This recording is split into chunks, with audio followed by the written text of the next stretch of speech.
So picture this, Christmas has come and gone, and you've got a mountain of presents, some that you will love and use straight away and probably for the rest of your life, but others, ugly sweaters, kitchen gadgets that you'll never use, bath bombs. Suddenly your house is full but your wallet is empty, and we get to January and we're like, I've got no cash. And you're left just staring at this pile of stuff thinking, thanks, but no thanks. What if I told you that that pile isn't clutter, it's cash? That is seed money for a brand new business. You can take that stuff, list it on Vinted and eBay, and pocket yourself some serious cash from your living room with no experience needed today. In this video, I'm going to show you step by step how to take the unwanted sweater and bath bombs and all that other stuff and turn it into a serious side hustle, starting from square one.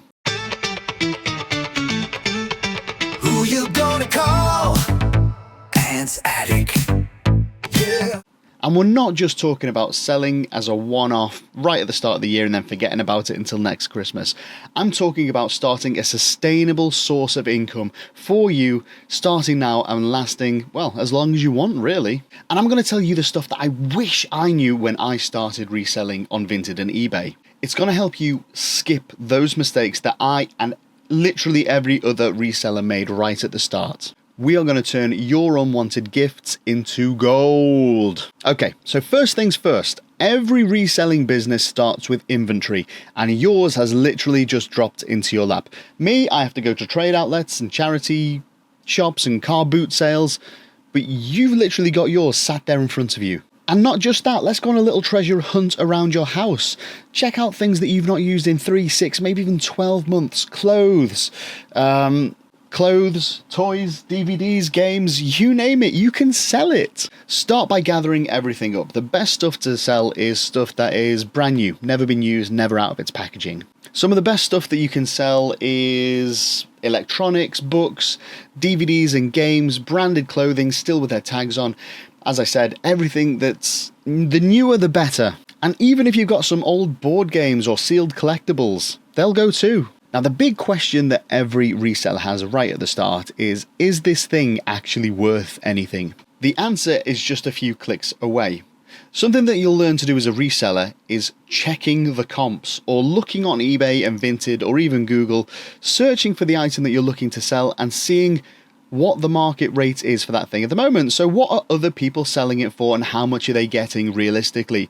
We're not looking at the things that people are selling on eBay where they're trying to get £100 for a rare 50 pence. Sure, you can ask it, but if no one's paying it, that isn't the market rate. That's just some weird valuation that someone's put on it. So let's do this together now. Check out eBay. What can we sell? I know. Check out this Stay Puft Marshmallow Man. It's by Playmobil, and I got it as part of a bundle. Playmobil released a Ghostbuster set 2017, I think it was, somewhere around there. But we've got our key search terms here. So we're going to go to the top, and we're going to search Playmobil Stay Puft. That should do it. There, as you can see on the screen now, is this guy all over the place. But what you can see on screen at the moment is what people are asking for. £6.52, £7.59, all of them plus delivery. Now we can go on the left hand side, we want to scroll down to the bit that says show only. That's just over here. Now we're going to click on sold items. That will filter out everything and it'll show you actually what has sold. So this little guy here, how much it sold for, that's the numbers in green, and also when it sold. And you've got that just up here, 7th of December, 7th of December, 4th of December, 4th of December. So what's that done for us now? That's shown us that this sells regularly. There's items like this selling every few days. And the going price is anywhere from about £6 plus delivery to about £15. So if you want to sell something like this, that's the range that you can price it at, that you know it will sell. Sure, you could put it up for £20 or £25 like a maniac, but realistically, no one will buy it because there are cheaper options of this exact same thing on the market. And that is how you do comps. Someone needs to tell the charity shop managers how to do that, because all they do is the first part. They go on eBay, they search for the terms, and then they just find out, this is what people are asking, and that is not how comps work. But now you know exactly how to find the market value of something on eBay, and that is a great place to start to value the items that you've got for Christmas. Let's get back to it. So once you've gone through all of the items that you've found around your house and you've comped them on eBay, you'll be able to kind of come up with a pile of stuff that you want to sell right now, because it's got some value to it in money, and you know that people want them because a fair few have sold recently. Now this is the part that people get a little bit overwhelmed with and struggle about, because to be honest, it's the most boring part of the process.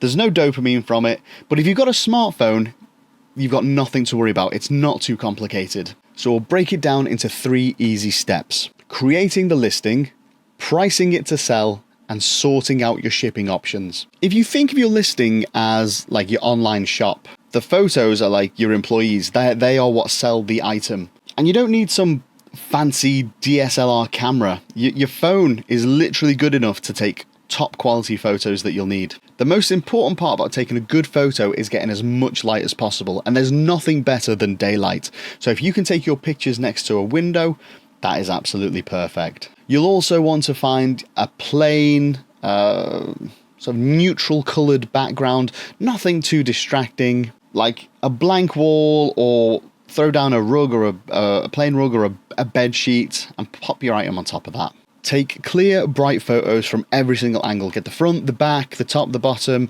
any special features. And if you're selling used things, you want to be honest and you want to show the imperfections and the flaws as well. If it's brand new in its box, show it. Show that it's sealed. Show that it's never been opened. If it's clothing, make sure you get a shot of the tags that are still attached and the care label. That's important as well. Honesty is the best policy when you're listing stuff.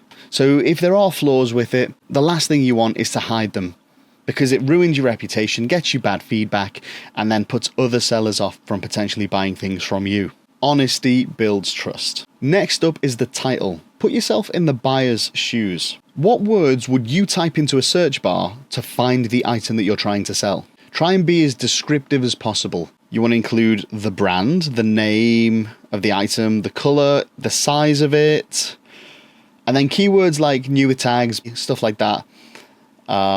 Or if it's new in its box, new in box. And finally, the description, keep it simple. State the key info that you've put in the title. eBay's got a fantastic feature where you can just click a button, and from the item specifics and the title, it will write you a generic description of the item. Usually that's enough. But if there are any flaws or anything that are in the pictures, then the description is where you want to include that information as well, just to reiterate. Because if a buyer does come back and say, I found this thing, and you were honest in the description, then you've got a sort of backup to say, but I told you about this before you bought it and you still bought it. So you've already done the hard part of pricing by checking with the comps on eBay. Now you just have to decide where your item fits in amongst all those comps. As a brand new seller, let's assume you've got 0 feedback, your best friend is the price. To get to your first few sales and build up your feedback score, a great strategy is to price your items slightly below the market rate. That way, your items will definitely sell quicker, the expectations of quality are lower, so they'll be pleasantly surprised when they receive the incredible things that you are selling. Say a board game that you've got sells for £20, brand new. Listing yours for anywhere between £15 to £18 with free shipping will make it definitely look more attractive on the market. The goal for you right now isn't to make as much money as possible. It's to sell items. You want to prove to yourself and any other potential buyers that you can do this successfully from start to finish, and that trusts, and get yourself a positive review. Now you can also price yourself a little bit higher and accept offers on your items that will also bring it below what the perceived market value is, and then the buyers will also feel like they are getting a better deal because they've managed to haggle you down a little bit, and for them that feels like a win, and for you it's definitely a win because you're selling something that you don't want. When you are selling and you're pricing things up, just to remember, just please do remember, eBay will take about 15 to 20% depending on the category that you're selling in for their platform fees. It sucks, it really does, but you do have to factor that in, especially when you're starting out and you're buying stock to sell. You have to factor in that price sort of as your cost of goods as well. So this part is where the headaches kind of come in a little bit. Shipping seems like this big, complicated, expensive thing, but the platforms now have made it so much easier, especially Vinted. Everything's pretty much done for you. You select a size and they will give you a label. For a beginner, the easiest path is to choose simple shipping. You just need to pick a size of your item and the platform will do the rest. If you've got an irregular size or slightly heavier item, do make sure it does fall within the parameters of what a small, medium or large parcel kind of is specified per platform. Do check, because different platforms have different specifications. And the thing is, you really don't need to go out and buy a load of packing supplies either. Here, let me show you what I use.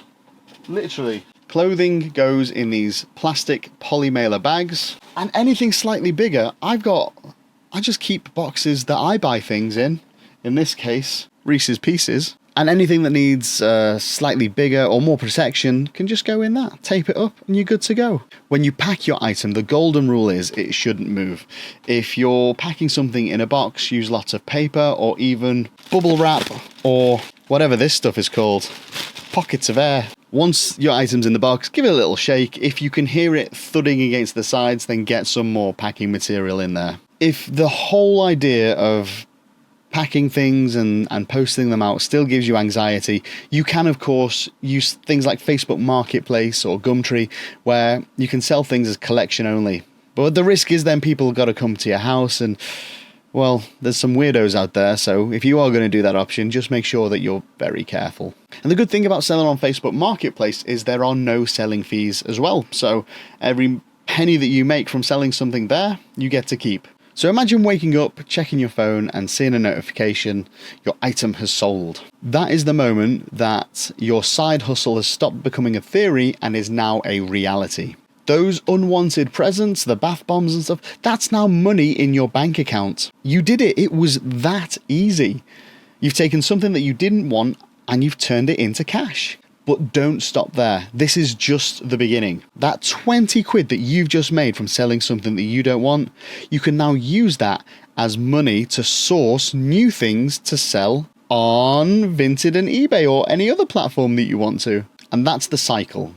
Sell, invest, repeat. Take that money to a charity shop or a car boot sale or a trade outlet. Buy stuff there that you know you can sell for a profit online. And you're probably thinking, well, I don't know what'll sell at a car boot sale or a charity shop. You've done comps on eBay at this point, so you know how to check whether something is valuable or not. And if you've got a phone, you can literally do that anywhere. And most people have this instinct about what good items are, whether it's designer clothes or electronics. Branded stuff always does well. So if you see something and it catches your eye, run it through eBay, check the comps, and you'll know whether or not it's worth picking up at the price it's listed for. That is how you grow. For me personally, when I'm sourcing something, I want to at least double my money after shipping and fees for every item that I've bought. So if I can find something for £10 in a charity shop, I want to be selling it for at least 20 plus postage plus 16%. So you're looking at about £25 all in. And then you just keep scaling up. Here, let me show you something. I started with, what did I start with? Just a few clothes, I think. If I look back, it was probably one rail worth of stuff. But now, if you look just here, you'll see I have over £15,000 of inventory listed at the moment. And that's not all. And that's just eBay. I've got tons of clothes as well. Probably the same value. Well, maybe not. Maybe £10,000 worth of clothes to list or listed on Vinted as well. And it all came from just a few charity shop and car boot pickups. But let's go back to where you're starting. And this guilty feeling that some people get when selling a gift that they've received. You've got to reframe it. You see, that gift was given to you with love, but its journey with you is over. By selling that item, you're giving that to someone that wants it or needs it, and someone that will be excited to own it. You're not getting rid of a gift. You're playing matchmaker with something and someone. You're the Cilla Black of reselling. And just like that, those unwanted gifts have become the spark of your brand new reselling business. You've got the knowledge, you've got the startup inventory, and now that you've sold some stuff, you've got cash in the bank to source more items for your new shop. The thing is, don't let things sit around and lose value. You've got things, list them today. One of the worst things I'm guilty of is not listing enough stuff enough of the time. In fact, you'll come to learn about a term called a death pile. But I'm not going to get into that just now because mine is huge and I do need to stop this video and start doing a little bit of work to get that down. But we'll go into that in another video. I just want to sign off by saying this isn't a side hustle. It's a skill that it's a skill that can provide you with regular income and a bit more stability for years to come. And you've just taken that first step. Look, if you found this video helpful, please do hit that subscribe button. I'm going to start trying to share my knowledge and experience and help people who were like me a few years ago, coming into this without knowledge, without experience, and sharing the tips that I've used for myself and also sharing my mistakes so that you don't have to make them as well. Thanks very much for watching, and I'll see you on the next video.